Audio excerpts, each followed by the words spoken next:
Hi friend, highly study channel में आप लोगों का स्वागत है। आज इसरो के एक यूनिट फिजिकल रिसर्च लेबोरेटरी जो कि अहमदाबाद में स्थित है, उनमें भर्ती के रिगार्डिंग एक नई नोटिफिकेशन जारी की गई है।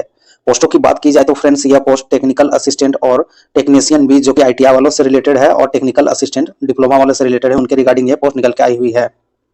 साथ ही फ्रेंड बताना चाहूंगा कि इस चैनल पे डेली बेसिस पे वैकेंसी अपडेट दिए जाते हैं, इसलिए फ्रेंड्स यह इंपॉर्टेंट हो जाता है कि कोई आपके योग्य का वैकेंसी आपसे मिस ना कर जाए। इसलिए चैनल को रेगुलर वॉच करें, इसे सब्सक्राइब करें और इसके बेल आइकन को ऑन करके रखें। साथ ही वीडियो के डिस्क्रिप्शन में व्हाट्सएप ग्रुप का लिंक दिया गया है, जिससे जुड़ के और भी फास्ट तरीके से आप इन्फॉर्मेशन पा सकते हैं, अचीव कर पाएंगे। जैसे कि जॉब से रिलेटेड सारी पीडीएफ वहां शेयर किए जाते हैं और स्टडी मटेरियल भी शेयर किए जाते हैं। फ्रेंड पोस्टों की बात की जाए तो टेक्निकल असिस्टेंट जो कि डिप्लोमा वाले से रिलेटेड ये पोस्ट है, उनके पे लेवल की बात की जाए तो फ्रेंड्स ये लेवल 7 की पे लेवल होने वाले हैं। लेवल 7 की ये वैकेंसीज है, तो ये काफी अच्छी वैकेंसी है फ्रेंड्स। इनमें मिलने वाले सैलरी की बात की जाए तो 44,900 से 1,42,400 के बीच आपके सैलरी होने वाले हैं। इनके पोस्टों की बात की जाए तो फ्रेंड्स अलग अलग डिसिप्लिन में अलग अलग पोस्ट निकले हुए हैं, तो मल्टीपल पोस्ट निकले हुए हैं। तो उनमें गौर किया जाए तो सिविल की बात की जाए तो इनमें 2 पोस्ट निकले हुए हैं। कैटेगरी वाइज बात किया जाए तो ओबीसी में 1 है और एसटी में 1 है। इनके एजुकेशन क्वालिफिकेशन की बात की जाए तो friends first class diploma in civil engineering from recognised means civil engineering में आपके डिप्लोमा होने चाहिए, तब आप इस फॉर्म को फिलअप कर पाएंगे। पोस्ट नंबर 2 मैकेनिकल की बात की जाए तो फ्रेंड्स इनमें भी 2 पोस्ट निकले हुए हैं। यूआर में 1 है और एसटी में 1 है। इनके एजुकेशन क्वालिफिकेशन गौर किया जाए तो फ्रेंड्स डिप्लोमा आपके मैकेनिकल से होने चाहिए। पोस्ट नंबर 3 की बात की जाए तो इलेक्ट्रिकल की बात की जाए तो इनमें भी 2 पोस्ट निकले हुए हैं, जो कि एक यूआर में है और एक एसटी में है। Post number 4 computer science IT की बात की जाए तो इनमें टोटल 3 पोस्ट निकल के आए हुए हैं। कैटेगरी वाइज बात की जाए तो यूआर में 1 है, ओबीसी में 1 है और एससी में 1 है। इनके एजुकेशनल क्वालिफिकेशन के ऊपर गौर किया जाए तो फ्रेंड्स फर्स्ट क्लास डिप्लोमा मांगे गए हैं, तो किनमें तो कंप्यूटर साइंस आईटी में आपके फर्स्ट क्लास डिप्लोमा होने चाहिए। पोस्ट नंबर 5 की बात की जाए तो यह इलेक्ट्रॉनिक्स से रिलेटेड ये पोस्ट होने वाले हैं। इनमें पोस्ट की बात की जाए तो 1 है जो कि ईडब्ल्यूएस में है। इनके एजुकेशन क्वालिफिकेशन की बात की जाए तो फ्रेंड्स सिंपली आपके डिप्लोमा मांगे गए हैं इलेक्ट्रॉनिक्स इंजीनियरिंग में। इनके सिलेक्शन मेथड के ऊपर गौर किया जाए तो फ्रेंड्स किस प्रकार के इनके सिलेक्शन होंगे, किस तरह से, तो टोटली इनमें रिटन टेस्ट और स्किल टेस्ट के माध्यम से आपके सिलेक्शन किए जाएंगे। टेक्नीशियन बी की पोस्टों की बात की जाए तो फ्रेंड्स यह आईटीआई वालों से रिलेटेड ये पोस्ट होने वाले हैं। इनके पे लेवल की बात की जाए तो ये लेवल 3 के वैकेंसीज हैं। इनके मिलने वाले सैलरी के ऊपर गौर किया जाए तो 21,700 से 69,100 के बीच आपके सैलरी रहने वाले हैं। साथ ही फ्रेंड्स इनमें अन्य प्रकार के अलाउंसेस जैसे कि महंगाई भत्ता, DA, HRA, home rent allowances, इन सभी चीजों को आपको दिए जाएंगे।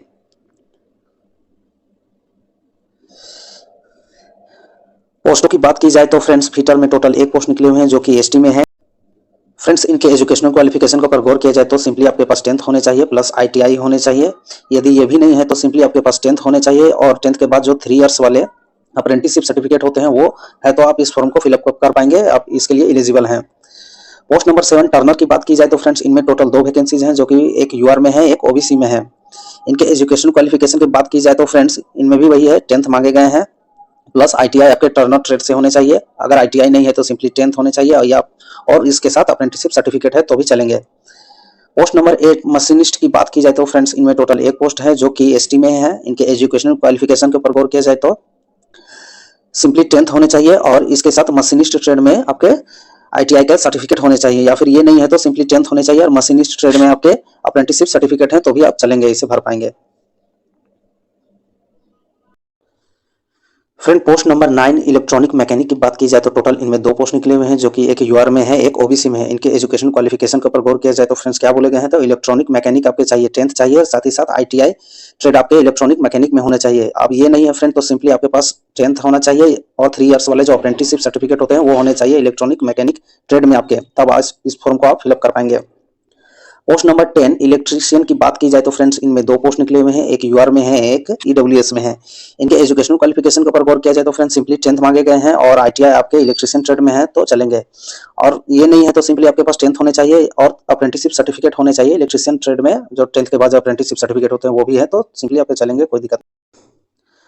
पोस्ट नंबर 11 प्लम्बर की बात की जाए तो फ्रेंड्स टोटल इनमें 1 पोस्ट निकले हुए हैं, जो कि यूआर में है। इनके एजुकेशनल क्वालिफिकेशन के ऊपर गौर किया जाए तो फ्रेंड्स क्या यहाँ पे बोले गए हैं, तो सिंपली आपके पास 10th होने चाहिए और प्लम्बर ट्रेड में आपके पास आईटीआई होने चाहिए।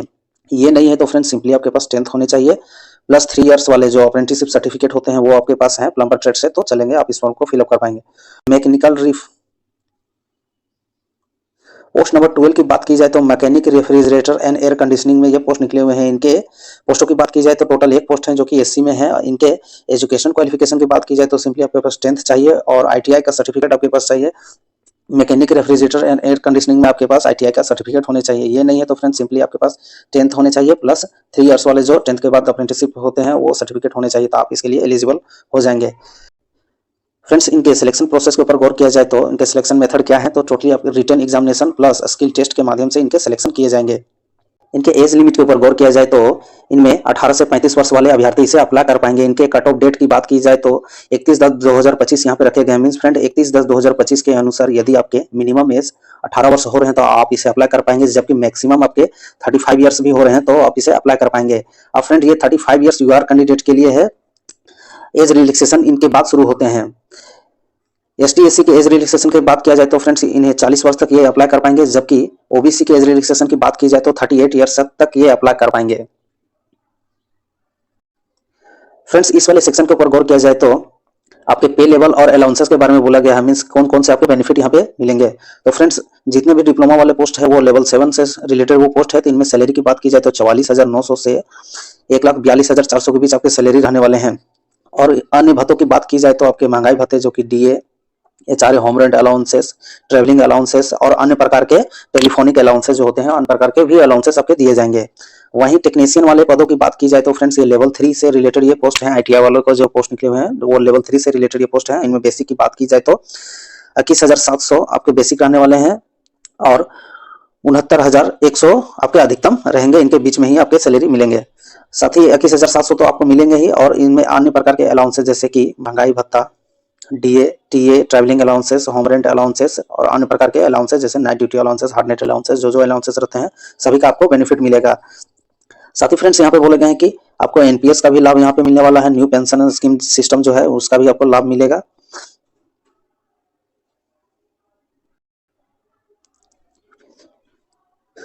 एप्लीकेशन फी के संबंध में बात किया जाए तो फ्रेंड्स यहाँ पे क्या बोले गए हैं, तो जितने भी कैंडिडेट होंगे उनको एप्लीकेशन फी 750 रुपये यहाँ पे लगने वाले हैं, जबकि इनडायरेक्ट रूप से उन्हें 250 रुपये लगने वाले हैं। आप इनमें क्या संबंध है फ्रेंड्स, उनमें गौर किया जाए तो जितने भी कैंडिडेट होंगे जैसे कि वोमेन, एसटी एससी, पीडब्ल्यूडी या फिर ओबीसी के कैंडिडेट होंगे, जो डिप्लोमा वाले पोस्ट है, टेक्निकल असिस्टेंट के जो पोस्ट निकले हुए हैं उनमें जो भरेंगे उन्हें 750 रुपया लगेगा शुरू में ही।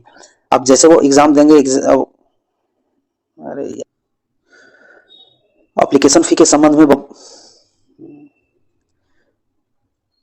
फ्रेंड्स इस वाले सेक्शन के ऊपर गौर किया जाए तो एप्लीकेशन फी के संबंध में यहाँ बात बोले गए हैं। तो क्या बोले गए हैं फ्रेंड, तो जितने भी डिप्लोमा वाले से रिलेटेड जो भी पोस्ट है, टेक्निकल असिस्टेंट के जितने भी पोस्ट हैं उनके संबंध में ये बोले गए हैं। तो उनके एग्जामिनेशन फी की बात की जाए तो 750 रुपया उनके एग्जामिनेशन फी लगने वाले हैं। ये किनके किनके लगेंगे फ्रेंड, तो जितने भी वुमेन, एसटी एससी, पीडब्ल्यूडी, एक सर्विसमैन और जितने भी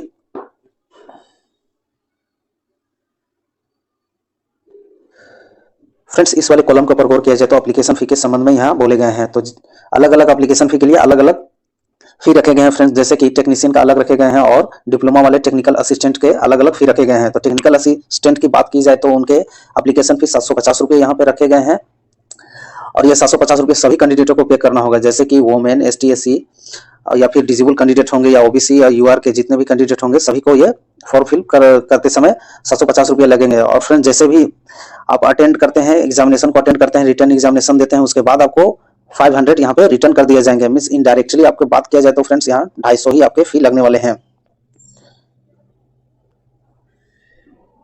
अब ये 500 जो रिटर्न होंगे फ्रेंड्स, ये किनके किनको रिटर्न होंगे, तो यूआर, ईडब्ल्यूएस और ओबीसी को रिटर्न होंगे। जबकि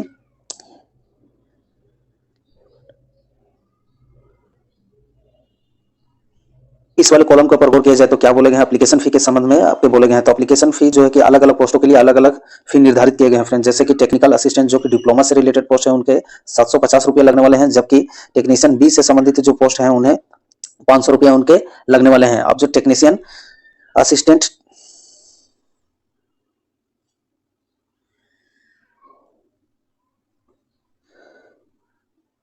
फ्रेंड्स इस वाले कॉलम के ऊपर गौर किया जाए तो एप्लीकेशन फी के संबंध में यहाँ पे बोले गए हैं। तो क्या बोले गए हैं फ्रेंड, तो अलग अलग एप्लीकेशन के लिए अलग अलग एप्लीकेशन फी लगने वाले हैं, जैसे कि टेक्नीशियन के लिए अलग लगने वाले हैं और डिप्लोमा वाले पोस्ट जो कि टेक्निकल असिस्टेंट से रिलेटेड जो पोस्ट है उनमें अलग अलग फी लगने वाले हैं।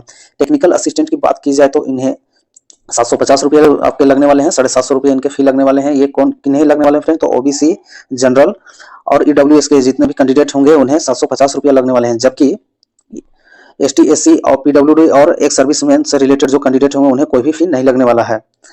अब फ्रेंड यहाँ क्या बोले गए हैं कि 750 रुपये तो आप पे करेंगे, लेकिन जब आपके रिटर्न एग्जामिनेशन होंगे उनमें आपका अटेंडेंस पाया जाएगा, तब आपको रिफंड 500 लौटा दिया जाएगा, जो कि एक लिंक एक्टिव किए जाएंगे, वहां पे फॉर्म फिलअप करना होगा। सेम वैसे ही फ्रेंड जैसे आप रेलवे का फॉर्म भरते हैं और रिफंड लेते हैं, एग्जामिनेशन में आपको जाना है, अटेम्प्ट करना है, एग्जामिनेशन प्रेजेंट होना है, तो जब आप प्रेजेंट होंगे तो 500 आपके रिफंड कर दिए जाएंगे। मीन्स यहाँ इनडायरेक्टली बात किया जाए तो आपके 250 रुपये ही लगने वाले हैं।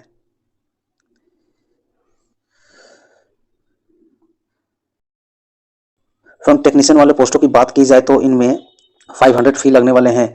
ये 500 फी किनके किनके लगेंगे फ्रेंड? तो यूआर, ओबीसी और ईडब्ल्यूएस के लिए 500 फी लगने वाले हैं, जबकि एसटी, एससी, वुमेन, एक सर्विसमैन, इन सभी के लिए कोई भी फी नहीं लगने वाला है, उनके लिए फ्री है। अब फ्रेंड 500 तो आप पे करेंगे यहाँ फी अपना, लेकिन जब आप एग्जाम देंगे, एग्जाम में प्रेजेंट होंगे, उसके बाद आप 400 आपके रिफंड कर दिए जाएंगे, 400 आपके रिफंड कर दिए जाएंगे। वैसे ही फ्रेंड जैसे आप रेलवे में एग्जाम देने जाते हैं, फॉर्म फिलअप करते हैं, एग्जाम देने जाते हैं, जब प्रेजेंट होते हैं उसके बाद फिर रिफंड के लिए आप क्लेम करते हैं तो 400 आपको यहाँ पे रिटर्न कर दिए जाते हैं। तो सेम वैसे ही है फ्रेंड्स, यहाँ भी वैसे ही रिटर्न कर दिए जाएंगे आपके। तो इनडायरेक्ट तरीका से बात किया जाए तो फ्रेंड्स यहाँ पे 500 में आपके 400 तो रिटर्न कर दिए जाएंगे, तो इनडायरेक्ट तरीका से आपके 100 रुपये ही यहाँ एप्लीकेशन फी हो रहे हैं, तो 100 रुपये आपके एप्लीकेशन फी रखे गए हैं। फ्रेंड्स इसे अप्लाई कैसे करें उस वाले सेक्शन के ऊपर गौर किया जाए तो पर्टिकुलर इस वाले वेबसाइट पे आपको चले जाना है, #www.prel.res.in/opar, इस वाले पर्टिकुलर वेबसाइट पे आपको चले जाना है फ्रेंड्स, और यहीं जाके आपको फॉर्म फिलअप करना है। इनके इंपॉर्टेंट डेट के ऊपर गौर किया जाए तो फ्रेंड्स इनके लिंक कब से एक्टिव हो रहे हैं? तो 4/10/2025 से इनके लिंक एक्टिव हो रहे हैं, जबकि इनके अंतिम एप्लीकेशन डेट की बात की जाए तो फ्रेंड्स इनके क्लोजिंग डेट की बात की जाए तो 31/10/2025 यहाँ पे रखे गए हैं। इनके ट्रैवलिंग अलाउंसेस के बारे में बात किया जाए तो मीन्स जब आप एग्जाम देने जाएंगे, पहले तो रिटर्न एग्जाम होगा, आपके सीबीटी होंगे, जब सीबीटी में पास हो जाएंगे तो आप स्किल टेस्ट के लिए आपको बुलाया जाएगा। तो फ्रेंड्स जब भी स्किल टेस्ट के लिए बुलाए जाएंगे तो ये फॉर ऑल स्टूडेंट के लिए है, तो आपको ये ट्रैवलिंग अलाउंसेस भी देंगे। ट्रैवलिंग अलाउंसेस में किस प्रकार का अलाउंसेस है फ्रेंड्स? तो मान के चलिए आप दूर से आते हैं एग्जाम देने के लिए, तो स्लीपर क्लास ट्रेन का आपको जो फेयर है, जितने लगे हैं टिकट में, वो आप क्लेम कर पाएंगे, या फिर आप शॉर्टेस्ट जो बस रूट होते हैं और ऑर्डिनरी बस फेयर जो होते हैं शॉर्टेस्ट, तो उनके टिकट होंगे, तो उनमें जो भाड़ा लगेगा उनके भी ये टीए आप क्लेम करेंगे तो वो भी यहाँ पे मिलने वाले हैं। तो चलिए फ्रेंड्स, ये काफी अच्छी वैकेंसी, उम्मीद करता हूँ आप इसे अप्लाई करेंगे। साथ ही फ्रेंड पीयूसी सेक्टर के सभी टेक्निकल वैकेंसी को अपडेट पाने के लिए और रेलवे के सारे इंपॉर्टेंट नोटिफिकेशन पाने के लिए आपके चैनल हाईली स्टडी को सब्सक्राइब करें। Thank you friend for watching, please subscribe highly study.